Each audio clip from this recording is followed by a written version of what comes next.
Hello everyone and welcome back to the channel. In this video, we will take a look at how to create a Yelp business account and page. Now all we need to do is to go into yelp.com, and on mine it automatically goes into yelp.co.uk because that is my current location.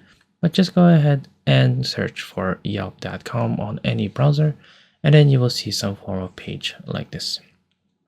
Now for us to go ahead and add a business account, we're going to be seeing something like this right here, which is Yelp for Business. So go ahead and click on this. And then we're going to be clicking on add a business or log into business account, like so right there. And if you already have an account, just go right on ahead and log in right here with your email address and your password.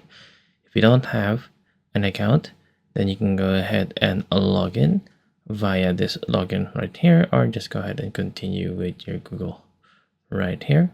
So I'm just going to be clicking on claim your business on Yelp right here, and then we're going to be adding in our information such as our first name, our last name, email address, and password.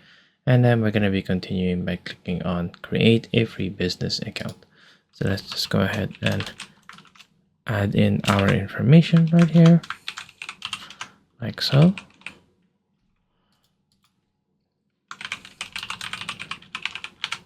And then just go ahead and click create a free business account.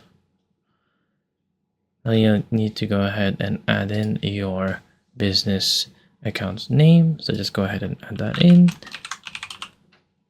And then click on add business with this name. Now you need to go ahead and add in your information or your phone number. So go ahead and add that in as well.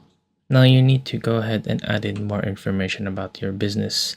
So, your business name, your address, the city itself, postal code, phone number, web address, and then working hours, and then category as well. And then as you can see right here, your business page will not appear in search results until the information has been verified by an approved moderator. So go ahead and fill in the information right here, and then once that has been approved, you'll be receiving an email instructions on how to claim that business page. So go ahead and continue with the information that you need to add in, and then add in your business right here. Don't forget to add in the specific category that you have. Again, the more specific it is, the better. And then once that you have added in all of your information, someone will go ahead and contact you via email once that your information has been verified. And then you should be able to go ahead and claim that business page with your verified information. And there you go. I hope that you have found this tutorial useful. See you guys next time.